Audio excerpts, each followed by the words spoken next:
What's up guys, Raptor here. So lately I've been playing a ton of Dauntless, and I decided that it would probably be a good idea if I recorded a video for YouTube that was just like a little short thing on the very basics of the crafting system, the very basics of the weapon system, and then share some of my tips for how I'm adjusting and learning and things that I'm doing that really help me learn. But I figured it was important to cover the basics for context first. So the first thing I want to talk about is the crafting system. Now the crafting system in Dauntless is the only way to get items. If you do not understand what materials come from where, you may have a really hard time upgrading your gear, and you'll experience long drought periods where you don't get upgrades for a long period of time, or something like that. You see a lot of posts on Reddit with people, really frustrated with this. It just boils down to they don't know where to farm the mats. So there's three main sources for materials. The first being gatherables from the islands that you go to hunt the behemoth, drops from the behemoth, and then cores that you get after the behemoth dies.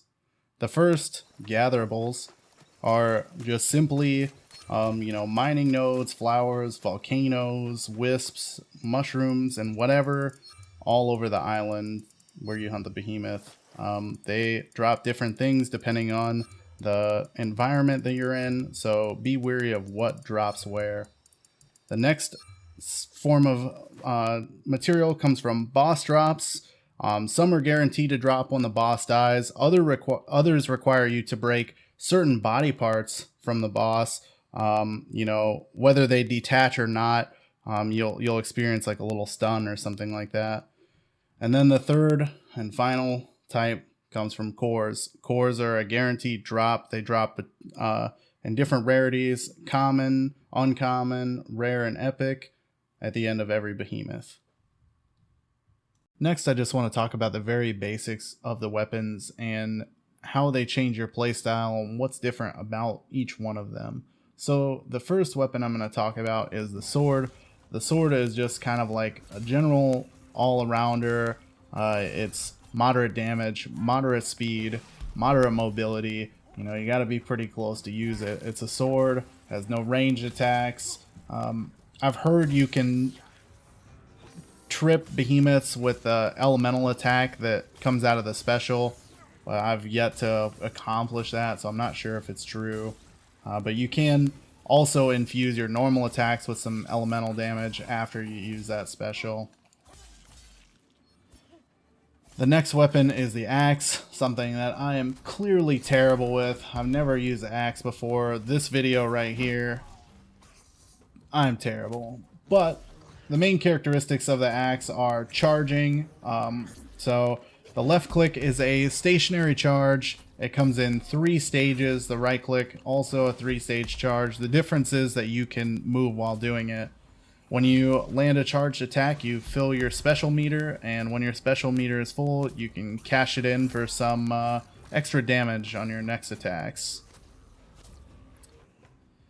The chain blades are characterized by being sort of light and fast. They have a ranged attack that also applies elemental damage if you have an elemental weapon. That can be really useful for tripping certain behemoths, or just doing damage and keeping safe distance, or tripping behemoths and keeping safe distance. The chain blades do not have a roll, they have a dash instead. The dash is faster but has less immunity frames. The special will pull you in or push you from the behemoth. And then finally we have the hammer. The hammer has a shotgun blast that does elemental damage. You can also use it for mobility or to launch yourself into attacks. And then as far as the normal attacks on the weapon go, they're just typical hammer, slow, heavy, basic hammer stuff here. And then the final thing I want to talk about is tips for new players from a new player myself. This is purely an opinion. I didn't read this anywhere. These are just things that I feel like are good pieces of advice and things that I'm trying to do for myself to improve myself as a player. So the first thing you can't stress enough how important being able to avoid and dodge in this game is.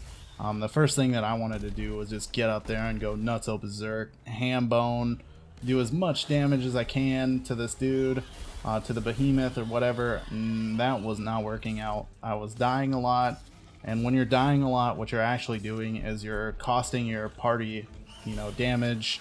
Obviously, if you're solo, your hunt ends there.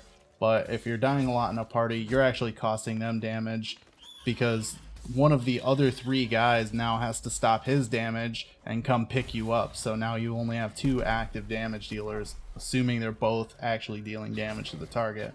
So even if you're only going in there and landing like 1 or 2 attacks, and you're just like not dying, you're still much better off. You're not a hindrance to your team, and that is really important. I mean, you don't have to be great, then, but being a hindrance is pretty bad. The next thing is learn how to trip behemoths. A lot of the behemoths are trippable. If they have a trippable move, it makes them a lot easier to farm. Makes it a lot easier to learn, your combos and stuff like that, and you can just get a lot of practice in on trippable behemoths. I practice a lot on the Ember main. I'm still not perfect, still learning, but every day I just go fight the Ember main for an hour or so, and it's helping me a lot. And the third and final thing that I did that I feel like is really finally helping me improve as a Dauntless player is I stopped using the sword and switched to the hammer. This was good for 2 reasons. One, the hammer's attacks are a lot slower. It forces me to be a lot more deliberate. I'm a pretty big spaz, so that's a big thing. With that sword in my hands, I just want to go berserk. And so that the hammer is really helping me get my dodging and avoiding and deliberate attacks in. It's really helping to shape a healthy playstyle for me.